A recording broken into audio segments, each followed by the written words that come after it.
Hello friends, MK SSS या स्पर्धा या यूट्यूब चॅनलमध्ये मी तुमचं स्वागत करतो.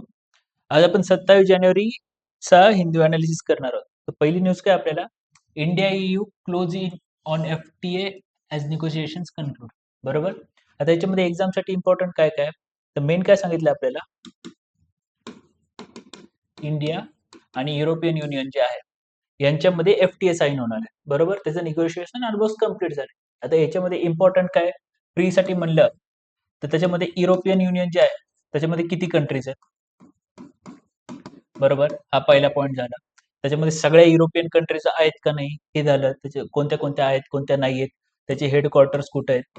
मग त्याच्यानंतर असं आहे की युरोपियन युनियन कॉमन पार्लिमेंट, त्यांची कॉमन पार्लिमेंट पण आहे का, की कसं आहे त्याचे लेजिस्लेचर वगैरे चालतं, ते कसं चालतं. मग हे जे चालणार आहे FTA, मग ते सर्व कंट्रीज बरोबर एकत्र आपण करणार आहोत का, ही गोष्ट आपल्याला पाहायची. त्याचबरोबर इंडिया आणि EU यांचं जे FTA ते इंडियासाठी आणि EU साठी कसं कसं फायदेशीर आहे. आता जसं आपल्याला माहिती की ने इंडियावरती टॅरिफ लावले होते, 25% टॅरिफ लावले. त्याच्यानंतर रशियन ऑइल घेतो म्हणून ऍडिशनल 25% टॅरिफ लावले. त्याचबरोबर EU बरोबर सुद्धा, ला सुद्धा धमकी दिलेली ग्रीनलँडच्या इश्यूवरून टॅरिफसाठी. तर अशा कंडिशन्समध्ये इंडियाला सुद्धा एक्सपोर्ट करण्यासाठी आणि ला सुद्धा त्यांचा जो माल आहे तो एक्सपोर्ट करण्यासाठी मार्केट पाहिजे, आणि दोघांची जी गरज आहे ती कुठे ना कुठे एकमेकांपाशी येऊन अशी कंप्लीट झालेली अशी दिसून येते. त्याच्यामुळे हे जे ट्रेड जे FTA जो आहे तो इंडिया आणि EU दोघांसाठी फायदेशीर आहे. आता लार्जर पर्स्पेक्टिव्ह मध्ये आपल्याला पाहायचं म्हणलं तर त्याच्यामध्ये आपल्याला सगळ्यात पहिले बेसिकली पाहायचं की त्यांच्यामध्ये करंट किती ट्रेड आहे. बरोबर, करंट किती ट्रेड आहे, या FTA नंतर किती वाढू शकतो असं त्यांचे एस्टिमेट्स आहे. त्याच्यानंतर कोणत्या कोणत्या एरियाजमध्ये त्याच्यामध्ये आपल्याला कोणत्या कोणत्या एरियाजमध्ये तो ट्रेड वाढेल. इंडियामध्ये जे असेल तर मॅन्युफॅक्चरिंगला जर बूस्ट मिळणार आहे का, तर कोणत्या कोणत्या सेक्टरला बूस्ट मिळेल. त्याच्यानंतर सर्व्हिस सेक्टर झालं, मॅन्युफॅक्चरिंग सेक्टर झालं, ऍग्रिकल्चरल सेक्टर झालं, याच्यापैकी कोणत्या कोणत्या सेक्टरला याला बूस्ट मिळेल हे आपल्याला पाहायचंय. आता आपण काय पाहिलं की इंडिया EU हे FTA साईन करतात. FTA म्हणजे काय, तर फ्री ट्रेड अग्रीमेंट. बरोबर. आता ते जे ट्रेड अग्रीमेंट्स असतात ते या लेवलनी वरती जातात. बरोबर. तर सगळ्यात पहिले कोणता येतो, PTA येतो, म्हणजे काय, प्रेफरन्शियल ट्रेड अग्रीमेंट असतो. त्याच्यानंतर असतो फ्री ट्रेड अग्रीमेंट. त्याच्यानंतर तो असतो सेसा किंवा सेपा, म्हणजे काय, कॉम्प्रिहेन्सिव्ह इकॉनॉमिक कोऑपरेशन अग्रीमेंट आणि कॉम्प्रिहेन्सिव्ह इकॉनॉमिक पार्टनरशिप अग्रीमेंट. त्याच्यानंतर कस्टम युनियन, कॉमन मार्केट आणि इकॉनॉमिक मार्केट. बरोबर. आता प्रेफरन्शियल आहे, त्याच्यामध्ये आपल्याला पाहायचं की प्रेफरन्शियल ट्रेड अग्रीमेंट म्हणजे काय असतं. त्याच्यानंतर FTA आणि PTA मध्ये कसं म्हणतात की याला जे आहे ही निगेटिव्ह लिस्ट, FTA ला निगेटिव्ह लिस्ट म्हणतात, किंवा इंडिया जी आहे ऑफिशियली त्याला एक्सक्लुजन लिस्ट पण म्हणतं, आणि PTA ला आपण पॉझिटिव्ह लिस्ट असं म्हणतो. आता तर आपल्याला पाहायचं की असं याचं जे नॉमन क्लेचर आहे किंवा आपण याला टर्म्स असं का म्हणतो. त्याच्यानंतर सेसा आणि सेपा मध्ये काय फरक आहे, किंवा त्याच्यामध्ये काय होतं FTA वरती. त्याच्यानंतर मग कस्टम युनियन म्हणजे काय असतं, त्याच्यामध्ये कोणत्या ट्रेड वगैरे बद्दल कोणत्या गोष्टी त्याच्यामध्ये अजून इंटिग्रेट केले जातात. त्याच्यानंतर कॉमन मार्केट म्हणजे काय, इकॉनॉमिक मार्केट म्हणजे काय, हे आपल्याला पाहायचंय.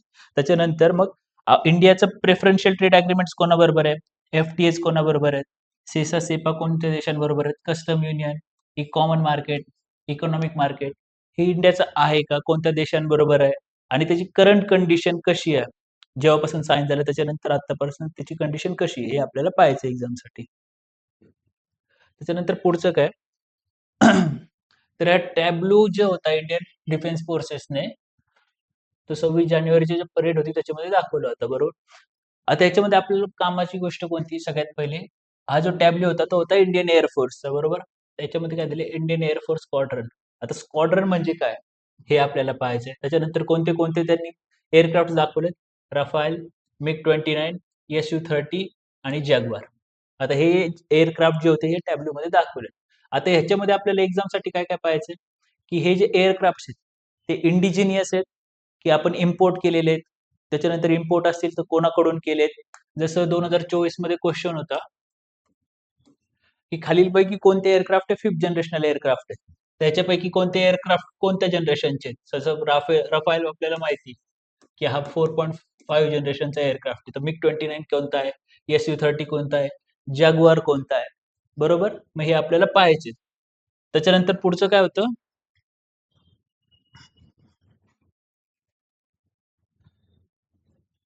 आता याच्यात पहिली इमेज काय सांगितली, की सीआरपीएफ अँड सशस्त्र सीमा बल women personal डिफाय gravity.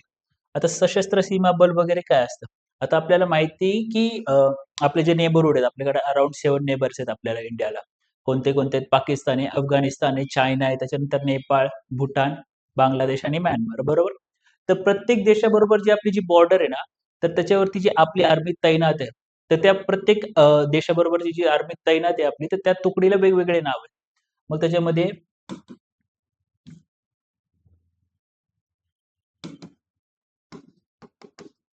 India, China जी असेल, या बॉर्डरवरती इंडियाची कोणती तुकडी तयार आहे? त्याला जी आर्मी असेल, आर्मी तुकडी, त्याला कोणतं नाव आहे? त्याच्यानंतर पाकिस्तान बरोबर कोणतं आहे?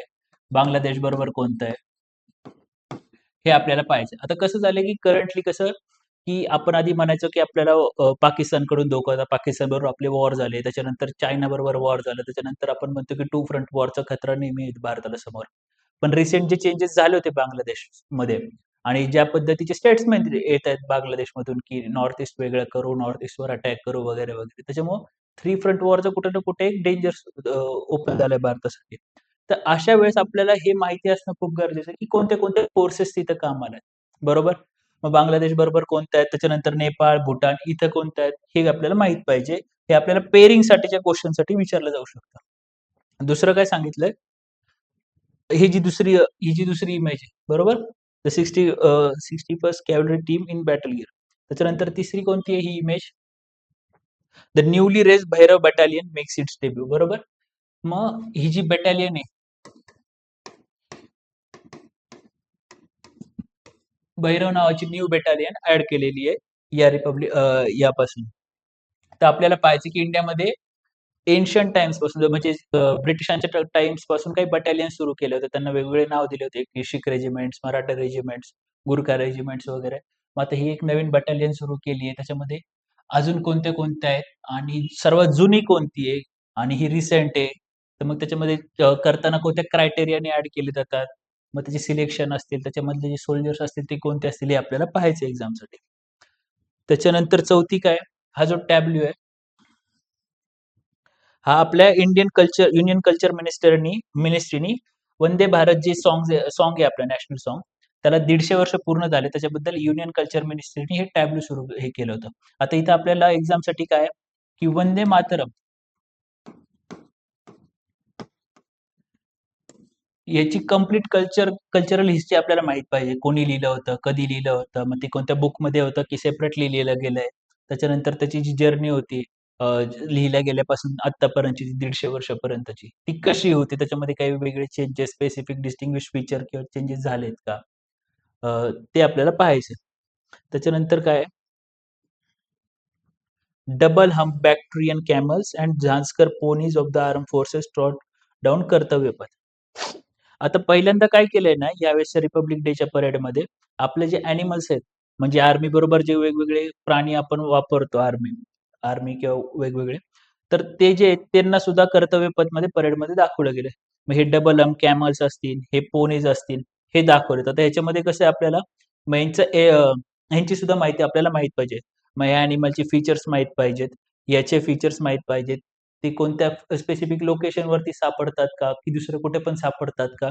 मग त्याच्यानंतर त्यांचं जे स्टेटस असेल क्रिटिकली एंडेंजर्ड आहे, काय स्टेटस आहे?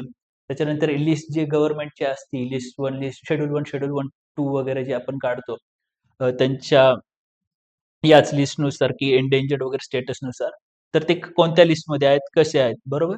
हे आपल्याला पाहायचं याच्यात.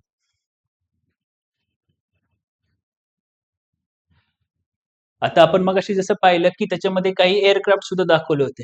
त्याचबरोबर आता हे जे आहे सूर्यास्त्र रॉकेट लॉन्चर, हे काय आहे? त्याच्यानंतर हे इंडिजिनियस आहे का? परत तेच इंडिजिनियस आहे का? बाहेरून इम्पोर्ट केलंय?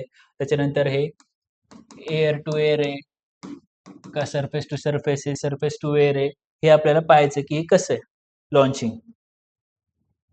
त्याच्यानंतर याच्यामधून कोणते-कोणते समजा कोणते बॅलिस्टिक मिसाईल लॉन्च होतात, क्रूझ मिसाईल लॉन्च होतात, हे आपल्याला पाहायचंय. त्याचबरोबर काय-काय दाखवलं होतं अजून? ब्रह्मोस सुपरसॉनिक क्रूझ मिसाईल्स दाखवली होती. आकाश एअर डिफेन्स सिस्टम आपल्याला माहीत पाहिजे. आकाश एअर डिफेन्स सिस्टम जसं आपल्याला माहिती आहे, की इंडिजिनियस एअर डिफेन्स सिस्टम आहे. पण ते शॉर्ट रेंजवालं आहे. बरोबर? त्याच्यानंतर सूर्यास्त्र रॉकेट लॉन्चर झालं. त्यानंतर अर्जुन मेन बॅटल टँक झालं. हे पण पाहायचं. ही जी वेपनरी आपल्याला दिली इथं, मग ते इंडिजिनियस आहे, इम्पोर्ट केलंय, त्याचे फीचर्स काय आहेत, हे आपल्याला पाहायचं. त्याच्यानंतर आपल्याला माहिती आहे रिपब्लिक डेच्या ह्याच्या वेळेस प्रेसिडेंट जे आहे ते एक स्पीच देतात. तर त्याच्यात त्यांनी काय सांगितलेलं आहे, की आपण जे आपले अचीव्हमेंट सेलिब्रेट करतोय, ते तर आपण करायलाच पाहिजेत. पण त्याचबरोबर आपण आपल्यासमोर जे चॅलेंजेस आहेत, ते सुद्धा विसरायला नाही पाहिजे. बरोबर? म्हणजे जसं आपण अ, आता त्यांनी सांगितलं, की 150 वर्ष झाले वंदे मातरमला. त्याचबरोबर सरदार वल्लभभाई पटेल यांची सुद्धा बर्थ अॅनिव्हर्सरी झाली, 150वी बर्थ अॅनिव्हर्सरी झाली.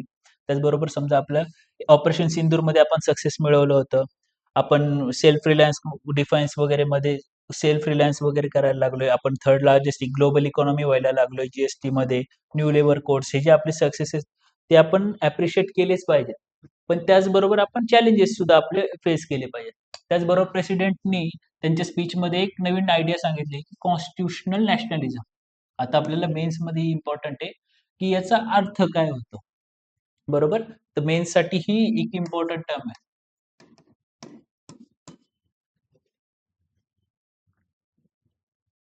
पुढं इथे काय सांगितलंय, की जेव्हा यूएसने व्हेनेझुएलावरती अटॅक केला होता, त्यांच्या प्रेसिडेंटला उचलून घेऊन गेले यूएसमध्ये.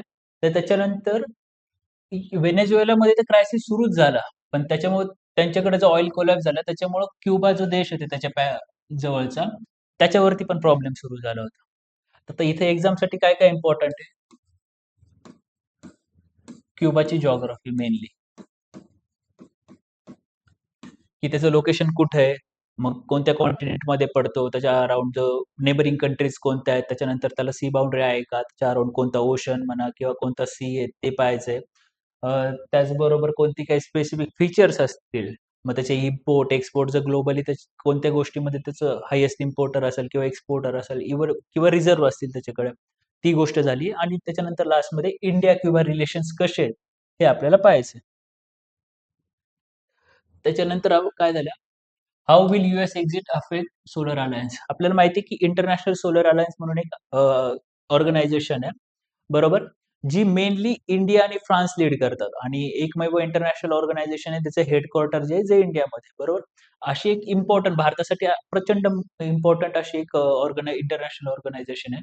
तर रिसेंटली ट्रम्पनी काय केलं तर बऱ्याच इंटरनॅशनल ऑर्गनायझेशन मधून त्यांनी यूएसची माघार घेतली होती. तर त्याच्यामध्ये एक होतं की इंटरनॅशनल सोलर अलायन्स. त्याचबरोबर त्यांनी प्रचंड क्रिटिसिझम करून याच्यामधून एक्झिट घेतली होती. तर आपल्याला पाहायचं की यूएस सारखा जेव्हा एखादा मोठा देश एखाद्या इंटरनॅशनल ऑर्गनायझेशन मधून बाहेर पडतो, तर त्याचा इम्पॅक्ट काय पडतो त्या इंटरनॅशनल ऑर्गनायझेशनवर झाले. पण त्याचबरोबर तो इंडियासाठी जी एक प्रचंड महत्त्वाची असणारी इंटरनॅशनल ऑर्गनायझेशन आहे, त्याच्यातून बाहेर पडतो. तेव्हा इंडियासाठी, स्पेसिफिकली इंडियासाठी त्याचा काय इम्पॅक्ट पडू शकतो ते आपल्याला माहिती पाहिजे. आता त्याच्यात काय सांगितलंय, what is international solar alliance? ती 2015 मध्ये सेटअप झाली होती. त्याच्यानंतर how will US exit affect the ISA? मग प्रत्येक कंट्री काही डोनेशन देत असते किंवा त्याची फी वगैरे असेल की इयरली इन्स्टॉलमेंट असतात ते पे करत असते. मग ती किती आहे ते जाणार.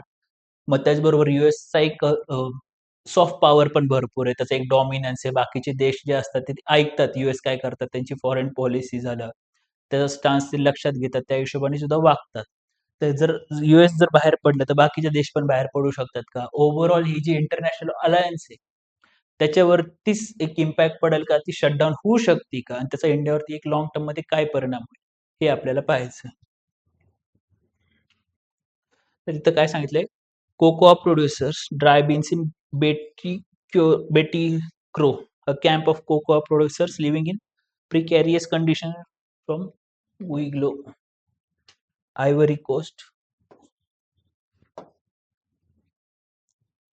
आता इथं आपल्याला काय पाहायचंय? हे जे लोकेशन्स दिलेले आहेत, तर ते प्लेसेस इन न्यूजसाठी इम्पोर्टंट आहेत. त्याचबरोबर तिथे एक देश दिला आयव्हरी कोस्ट.